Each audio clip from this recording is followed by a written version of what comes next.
It has never occurred in the history of all of humanity. What occurred? What I'm about to mention. The Prophet ﷺ said, just send her in. And she came in. The Holy Prophet ﷺ said, who are you? And she said, Ya Rasulullah ﷺ, my name is Shayma. He started to cry. He was so emotional he could not control himself. And he stood up and he placed his cloak on the floor and said, sit, ijlisi. I ask for nothing for myself. I ask for nothing for my children. I ask for nothing for my family. I only ask for my entire tribe and community, Ya Rasulullah. They have been imprisoned. They have been taken as prisoners of war, Ya Rasulullah. I humbly ask you to forgive them, to free them and release them. Right after Hunayn, after the Ansar had been transformed, and this is my last example. The Holy Prophet ﷺ was returning to al-Madani al-Munawwara. And he was in his blessed tent. The Ansar were guarding the tent of Rasulullah ﷺ. The Hawazin and the Banu Sa'd, who were the opponents in Hunayn, after losing the battle, 6,000 members of their military force, their tribe, their men and women had been arrested and taken as prisoners of war, POWs.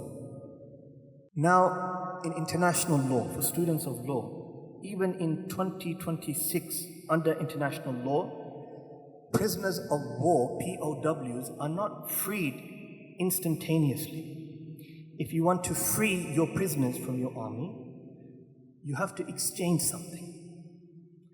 You give some soldiers back, they give some soldiers back. Or you can pay ransom, and then they give the soldiers back. Or you have an agreement of peace and truce, and in that agreement, both sides agree that you give our POWs back, and we will give our PWs back. It has never occurred in the history of all of humanity. What occurred? What I'm about to mention. The Ansar said, Ya Rasulullah, there's a woman outside, and she claims to be your sister. Now, you and I, if you have a basic understanding on the seerah, and you know the lineage of Sayyidina Rasulullah, the young brothers and sisters, I ask you a question. Did the Holy Prophet ﷺ have any brother? Did he have any blood sister? Why? Because Allah subhanahu wa ta'ala, He preserved the lineage, the light, the illumination of Rasulullah ﷺ in the blessed womb of Sayyidah Amina as a single soul, a single spirit, and a single sibling, in order to preserve the purity and the unity and the beautification of all the lineage of Sayyidina Rasulullah sallam, so that it could be concentrated in only one sibling, one person. The idea is if you have 3-4 siblings and you have talented parents, the talents are usually divided in 1, 2, 3, 4. But Allah subhanahu wa ta'ala wanted to concentrate all of the talent, all of the blessings, all of the fada'il and the manaqib of 124,000 prophets in one entity, Sayyidina Rasulullah. This is the philosophy of being one sibling. So they were shocked. Rasulullah, how can there be a sister? The Prophet ﷺ said, just send her in. And she came in. The Holy Prophet ﷺ said, who are you? And she said, Ya Rasulullah ﷺ, my name is Shayma. Immediately the Holy Prophet ﷺ stood up. Shayma, respected ladies and gentlemen, was not the blood sister of the Holy Prophet ﷺ. She was the foster sister of the Holy Prophet, the daughter of Halima Sa'adiyya. Shayma and the Holy Prophet ﷺ spent a few years in Banu Sa'd in the desert learning Arabic, poetry, archery. She was his beautiful young foster sister who used to play with Rasulullah. She used to entertain Rasulullah. She would make him smile. She would look after him. The Holy Prophet ﷺ stood up. He was 99.9% convinced that this is Shayma. But he needed that 0.01% of certainty. So he asked Shayma, okay Shayma, prove to me, give me anything, give me any hint to prove that you are indeed my sister Shayma. And she immediately, according to the narration by Imam Bayhaqi in Dalail al-Nubuwwah, she lifted her arm and her sleeve and she pointed to a mark. At that point, فَظَرَفَتْ عَيْنَا Rasulullah. The Holy Prophet ﷺ's blessed tears came out. He started to cry. He was so emotional he could not control himself. And he stood up and he placed his cloak on the floor and said, sit, ijlisi. She was so shocked. This is the Messenger of Allah, I cannot sit. She said, ijlisi, sit down. And she sat down, the Holy Prophet sat down. And he called the Ansar and the companions, come, come, come. This is my sister Shayma.